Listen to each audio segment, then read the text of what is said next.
ব্যক্তিগতভাবে আমি মনে করি যে ইসলামী শিক্ষা ব্যবস্থার একটি বিপ্লবের মুখোমুখি হওয়া প্রয়োজন। এটা একান্তই আমার নিজস্ব মতামত। ইসলামী শিক্ষা ব্যবস্থার জন্য একটি বিপ্লবের প্রয়োজন। আমি এর দ্বারা কি বোঝাতে চাচ্ছি? দেখুন, আলেমদের জন্য ইসলামী অধ্যাপনার ব্যবস্থা আছে, যেখানে তারা পড়াশোনা করবেন ফিক, হাদিস, তাফসির, আকিদা নিয়ে।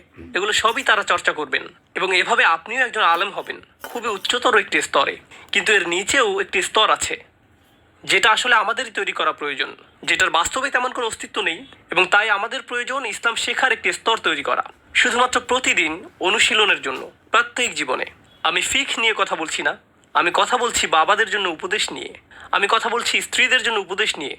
শুধু একটি পাঠ্যক্রম, কিভাবে একজন ভালো মুসলিম স্ত্রী হওয়া যায়, কিভাবে একজন ভালো মুসলিম স্বামী হওয়া যায়, কিভাবে একজন ভালো মুসলিম পিতা হওয়া যায়, কিভাবে হওয়া যায় একজন ভালো পুত্র, কিভাবে একজন ভালো কন্যা হওয়া যায়। এ ব্যাপারে মহান আল্লাহ তাআলার কি উপদেশ আছে? পুরো পাঠ্যক্রমটার ভিত্তি হবে কিভাবে আমাদেরকে ভালো মানুষে পরিণত করা যায়। এটাই হচ্ছে প্রকৃত শিক্ষা।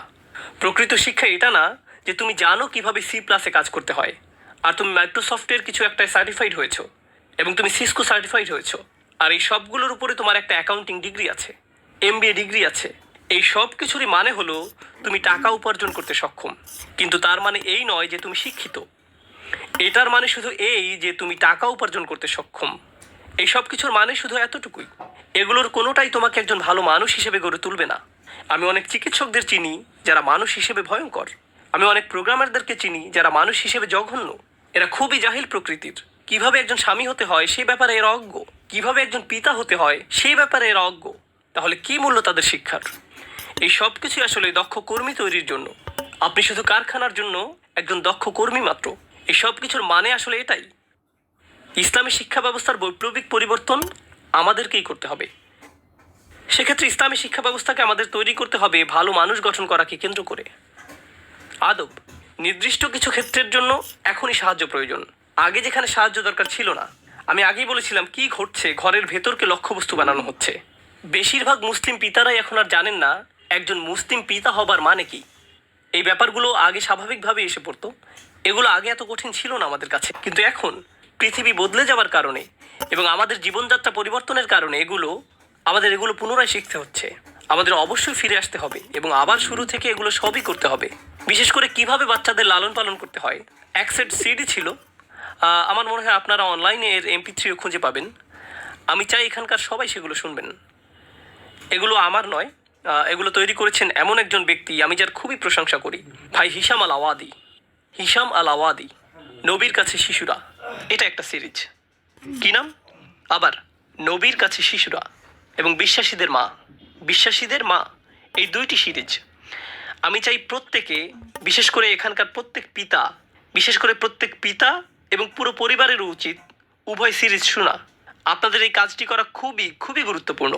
এই সিরিজগুলো আমাকে দারুণভাবে উপকৃত করেছে এবং সেগুলো অভিভাবকদের উপকার করবে সাধারণভাবে। আমাদের কাছে এই সিরিজগুলো অল্পই আছে, কিন্তু এগুলো শোনার সমতুল্য। এগুলো আসলেই অনেক দামি। আমাদের এগুলো সুবিধা নেওয়া উচিত এবং আমাদের উচিত ইনশাআল্লাহ তাআলা পুরো পরিবারকে এগুলো শোনানোর চেষ্টা করা। এগুলো আপনার আইপ্যাডে রাখুন, এগুলো আপনার গাড়িতে রাখুন এবং সারাদিন শুনতে থাকুন। আপনি ভীষণভাবে উপকৃত হবেন। আপনার সন্তানকে সাথে নিয়ে পবিত্র কোরআন তেলাওয়াত করুন। কোনো গাড়ি ভাড়া করবেন না কোরআন তেলাওয়াত করার জন্য। আপনার সন্তানকে সাথে নিয়ে পবিত্র কোরআন তেলাওয়াত করুন। মাওলানা সাহেব আসবেন, কোরআন পড়াবেন, চলে যাবেন। আপনার কি খবর? আপনার কি অবস্থা? আপনার কি সময় নেই? যদি আপনারই পবিত্র কোরআন পড়বার সময় না থাকে, তাহলে আপনার সন্তানদের কেন কোরআন পড়বার সময় থাকবে? আপনার সন্তানদের সাথে বসুন এবং সেই 20 মিনিট সময় তৈরি করুন। শয়তান আসবেই এবং সে আপনার হাই উঠাবে এবং সে আপনাকে তৃষ্ণার্ত করবে, সে আপনাকে তন্দ্রাচ্ছন্ন করবে এবং আপনাকে মনে করিয়ে দিবে যে আপনার একটা মিটিং ছিল। এই সব কিছুই এই 20 মিনিট সময়ই ঘটবে। কেন? কারণ আপনি এই 20 মিনিট সময় পবিত্র কোরআনকে দিয়েছেন। শয়তান এটাকে ঘৃণা করে, সে এটা সহ্যই করতে পারে না, কিন্তু আপনাকে সেই 20 মিনিট সময় তৈরি করতেই হবে।